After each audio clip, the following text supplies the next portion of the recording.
Welcome to the League of Nerds comic book segment number 148. I'm John Cooney here to talk to you about comics released the 19th of November, 2014, beginning as usual with my first five, meaning these are the first 5 books I intend to read this week, and I'll give you a little more depth on them, starting with at number 1, Invincible number 115. As the events of Earth grow more dire, we turn our attention toward space, we turn our attention toward Throg versus Battle Beast. Series writer Robert Kirkman told CBR-TV about the challenges writing the series. Freedom is a double-edged sword, and I like to say, for better or for worse, I can do whatever I want, you know? Like, Matt Fraction's made this joke before, too. It's like, I can totally screw my book up if I want to, you know? Which is great, but that danger is there. You know, we'll see how people like the new issues of Invincible. It's getting weird. Are you really? Yeah. And it's just, you know, once you do 100 some odd issues of something, like you got to change things up to, you know, keep it interesting. But every time I take these series into a new direction, I know I'm risking alienating the people that have been supporting us for so long. Right. You know, so you have to, you know, walk that fine line of, I need to draw more people to a book, I need to keep people engaged in the book, and I need to, like, not drive people away, but I also need to keep people guessing, and, you know, at the end of the day, I just do stuff that I think is neat. At number 2, we've got Amazing Spider-Man number 10, Spider-Verse Part 2. A spidery army is gathering to fight Morlun and his deadly family, but who will lead them? Why, only the greatest spider hero of all, the superior Spider-Man. Our universe's Amazing Spider-Man has an issue with that. Guest starring Miles Morales. They discussed this issue specifically during the Spider-Verse panel at New York Comic Con last month. There is the cover for Amazing Spider-Man number 10. Oh yeah. Here's some pages from issue 10 that have never before been seen in public before. Pages by Liga Coypel with inks by Wade Ron Grawbadger. The art is just incredible in this book. I cannot wait for you to see it. Those are pages from 10. Yeah, those are pages from issue 10. Yep, and you can see Superior Spider-Man there with his legs, but there are some other spider characters in there. This is the first time we're showing that other Spider-Man. It's true. Up front is a very punk rock looking Spider-Man. You're gonna have to wait and read to see it. And behind them is Assassin Spider-Man, who's actually from a What If story where he shoots bullets out of his web shooters. It's crazy. It's crazy.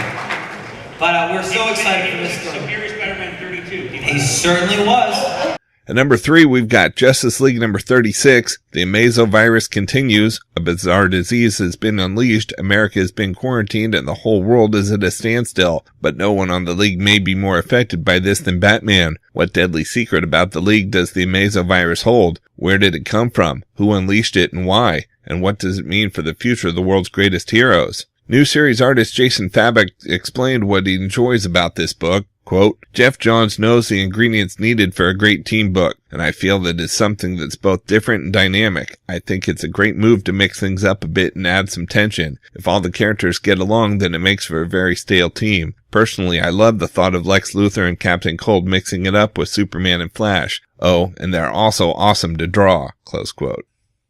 At number 4, we've got Guardians of the Galaxy number 21, Planet Venom. As the Guardians of the Galaxy encounter an entire world full of alien symbiotes, they ask themselves, was allowing Flash Thompson to join their ranks a wise decision? Series writer Brian Michael Bendis described why he felt Flash has a place on the team. Quote, when we announced that Venom would be joining the team with our free comic book day issue, many readers asked me, why is he on the team? And I would say, Planet of the Symbiotes. And they were like, oh, okay. That immediately rationalizes any doubt you have about having him on a cosmic book. And it's great because Flash is military, and as a recovering bully, he fits in with characters like Gamora and Drax who are recovering from a past life of violence that they may regret now. So he fits in on that level, but at the same time, even though he's had adventures with the Avengers and adventures that are off planet, he's still a, wow, look where I am character. So there's a lot there, and we saw in the last storyline that the minute he gets off planet, people know what the symbiotes are. They have a value and people are being hush-hush about them. There's a different relationship to them in the galaxy than there is on Earth. So already Flash is freaked out. Close quote.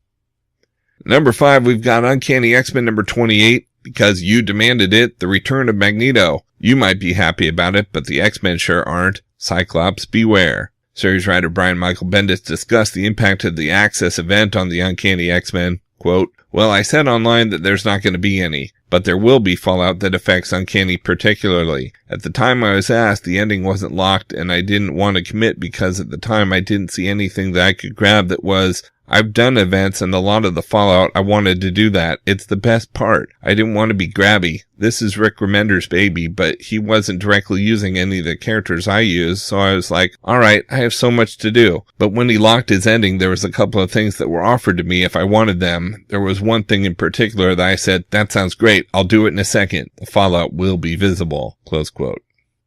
Rounding out the top 10 at number 6, we've got Powers Bureau number 12. The shocking conclusion to this volume of Powers is here. Walker and Pilgrim are faced with the future of Powers, and it's not pretty. Plus an exclusive first look at a brand new creator-owned comic from the creators of Powers. Don't worry, Powers isn't going anywhere.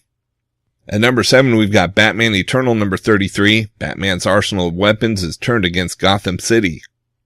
At number 8, we've got Daredevil number 10. Daredevil goes dark. Everything Matt Murdock has achieved stolen from him by the Purple Children. Now to make matters worse, another old foe of Daredevil's unexpectedly enters the fray. At number 9, we've got Black Widow number 12. Black Widow teams up with the Howling Commandos for a mission in Afghanistan. But back home, a special report by Anderson Cooper questions her allegiances. What will the Avengers do when they learn how Natasha has been spending her days off? And at number 10, we've got Spider-Woman number 1, new ongoing series, Spider-Verse tie-in. Jessica Drew has been an agent of S.H.I.E.L.D. and an agent of S.W.O.R.D., an Avenger, and so much more. But nothing could prepare her for the multidimensional insanity that is Spider-Verse. A war is brewing and every spider character in the multiverse is a target. But being a target is something Jessica Drew just won't abide. She's a woman with a mission, and with Silk, the newest spider character on the block at her side, she'll have to put all her training to the test if she wants to make it out of Spider-Verse alive. Spider-Verse kicks off a new ongoing series. For the best of the rest from DC Comics, we've got Astro City number 17, Grigari Ironhand, Tyrant, Emperor, Interdimensional Scourge, Honor Guard's greatest enemy, his rise, his fall, the death of one of Honor Guard's own, and the secret story behind it all, featuring guest penciler Tom Grummett in a very human tale of obsession, cosmic battle, and interstellar conquest. Next, we have Batman and Robin number 36. Robin Rises continues as Batman and his allies make their push toward the heart of Apocalypse. We've also got Harley Quinn number 12. Harley's over the moon about teaming up with the all-powerful Power Girl, but it won't take X-ray vision for Power Girl to see that something's not right with her new best bud. Next, we have Multiversity Pax Americana number 1. Brace yourselves for the next exciting chapter of the Multiversity as the acclaimed all-star Superman team of writer Grant Morrison and artist Frank Quitely investigate the conspiracy on Earth 4, home of Pax Americana, told backwards through an experimental storytelling technique that reveals new mysteries with each turn of the page. Pax Americana stars The Question, Blue Beetle, Captain Atom, Nightshade, and Peacemaker like you've never seen them before. As the assassination of the U.S. president leads to political intrigue, interpersonal drama, and astrophysical wonder, the truth behind the crime and those involved will blow your mind. What confidential conversation between the president and Captain Atom could reveal everything? How far will the Question take his hunt for the truth before he hurts his former friends or himself? And who is the steel-hardened boogeyman operating in the shadows? Discover all this and more in this exciting standalone issue, which also acts as Chapter 4 of the Multiversity storyline. Join us, if you dare, for the Multiversity. We've also got Teen Titans number 4. A major villain is revealed to be behind the new Teen Titans problems. You won't believe what's next. Next, we have Teen Titans Earth 1 Volume 1 hardcover. In this new original graphic novel, the young heroes of the Teen Titans never felt like normal kids, but they had no idea how right they were. Their seemingly idyllic Oregon upbringing hides a secret, one that will bring killers, shamans, and extraterrestrials down on their heads and force them into an alliance that could shake the planet to its foundations. The superstar team of writer Jeff Lemire and artist Terry Dodson reinvent DC's youngest heroes with an all-new mythos in an all-new world. We've also got Trinity of Sin number 2. The Trinity of Sin, Pandora, the Phantom Stranger, and the Question uncover an evil that threatens the very core of the New 52. And we have Wonder Woman number 36. Please welcome the new superstar creative team of writer Meredith Finch and artist David Finch. As this new epic begins, the fate of the Amazons is about to be revealed, major new characters will be introduced, and a new villain will arrive with enough power to defeat the combined might of Wonder Woman and her Justice League teammates. Don't miss the start of this story that guest stars Swamp Thing. It will define what it takes for Diana to fulfill her destiny as Wonder Woman. From Marvel Comics, we've got Avengers number 38. In 6 months, time runs out. Next, we have Avengers and X-Men Access number 6 of 9. Act 2, Inversion, the Axis of Evil of 1. Who is left to stop them? Rogue and Nightcrawler versus Mystique. Thor versus Loki. Magneto and Quicksilver versus the Scarlet Witch. This is it, the face of the New World Disorder. The astonishing Avengers are formed. We've also got Axis Carnage number 2 of 3. Carnage has kidnapped one of New York City's most beloved news anchors, but why? What is the Sin Eater after, and what does it have to do with Carnage? And there's stuff that happens in Axis that is huge to the story that we can't spoil. Next we have Axis Revolutions number 2 of 4, companion series to Marvel's newest blockbuster event, Avengers and X-Men Axis. New World Disorder is the name of the game. Nightcrawler decides to avenge the death of Wolverine by hunting down Sabretooth, and Thor goes on a bender. We've also got Death of Wolverine, the Weapon X program number 2 of 5, spinning out of the Death of Wolverine, Desperate Flight. The escaped subjects of the revamped Weapon X program flee increasingly deadly attempts to bring them back under control, but what will kill them first? Their past, their strange new powers, or their mysterious connection to the Wolverine? Next we have Elektra number 8. Elektra takes on an entire S.H.I.E.L.D. facility single-handedly. What could be important enough for Elektra to pit herself against the most advanced intelligence agency in the Marvel Universe? How about coming face to face with the man who killed her and returning the favor? We've also got Inhuman number 8. We know Black Bolt and Maximus have been involved with the new Avengers activities, but that's not close to the whole story. The Boldigan brothers are in trouble, and we at the House of Ideas know it ends very badly for one of them. Next, we have New Avengers number 26. In 6 months, time runs out. And we have Storm number 5, Death of Wolverine Aftermath. Storm is grieving the loss of her friend, teammate, and lover, Wolverine. His death has left loose ends in a pair of shoes that's hard to fill. But with the help of her longtime friend and ally, Yukio, Storm may just find solace in taking care of Wolverine's unfinished business and filling his shoes all too well. From Dynamite Entertainment, we've got Magnus Robot Fighter number 8. Magnus discovers an Arctic research station that predates the age of the Singularity. What horrendous secrets will he discover, and what will it mean for human and robot kind, and how do these discoveries continue to unlock the Gold Key universe? Next, we have Solar Man of the Atom number 7. In Spaceship of Death, Solar, powerless and light years from Earth, has no choice but to stow away on a random cargo ship headed in the general direction of the Milky Way. But she's quick to discover that she's not the only dangerous cosmic power being on board.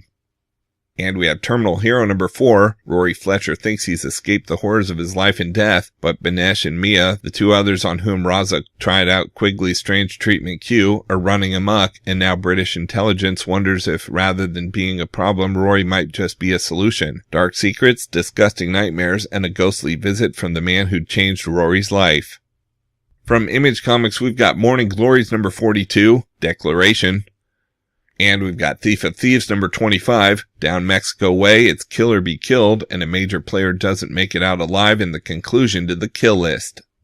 From Valiant Entertainment, we've got Punk Mambo number 0. Oi! Comics icon Peter Milligan and upstart artist Robert Gill are about to introduce a different kind of magic into the back alleys of the Valiant universe. From a posh girls' boarding school to the slimy gutters of the London punk scene to sniffing voodoo glue in a Louisiana swamp, how did the Punk Mambo haul herself from the upper crust to the backwater? Now Punk Mambo is about to head back home to spread some much-needed anarchy in the UK. The punks and the voodoo priests she used to know have cleaned themselves up, and she's a loud, belching ghost from their past come to break in the new future and break some faces. And we've got Exo Manowar number 30, all new arc, attacked by the Armorines. Armor Hunters was only the beginning. Now still reeling from his harrowing encounter with the Armor Hunters, Eric of Dacia must face a new threat, the calculating paramilitary force known as the Armorines. Armed with an array of astounding abilities far beyond the capabilities of the Exo Manowar armor, has this bleeding edge commando unit come to save Eric Kingdom or grind it into dust? Find out as Valiant superstars Robert Venditti and Clayton Henry unleash a pivotal new chapter in the saga of Exo Manowar. Out in trades this week, we've got The Walking Dead Omnibus Volume 5 hardcover. This deluxe hardcover includes 24 issues of the hit series The Walking Dead, along with the covers for the issues, all in one massive, oversized slipcased volume. Collects The Walking Dead number 97 through 120.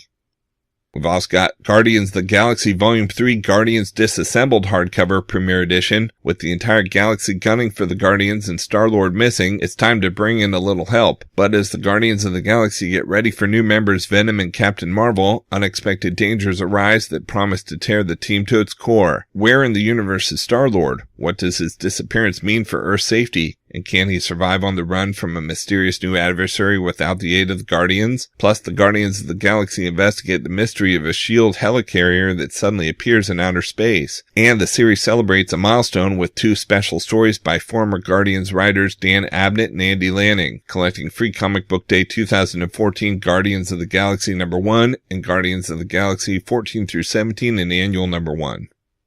And we've got Iron Fist The Living Weapon Volume 1 Rage trade paperback, a one-of-a-kind kung fu action epic directed by the inimitable Care Andrews. Danny Rand, aka Iron Fist, is haunted by the consequences of choosing death over life, but when he receives a message from his mystical homeland of Kunlun, Danny must return and relive his blood-soaked origin of betrayal and vengeance. Kunlun is under attack, reduced to ruins, and the villain behind this nightmare is terribly close to Danny's heart. With everything broken and the wolves at the door, there may be no place left to hide that's safe from the ghost of Danny's past. An old friend returns to aid him, but is the Iron Fist broken beyond repair? Hope is reborn with talons and fire, but revenge is a weapon that cuts both ways. Will Danny survive the bloodletting? Collecting Iron Fist The Living Weapon number 1 through 6.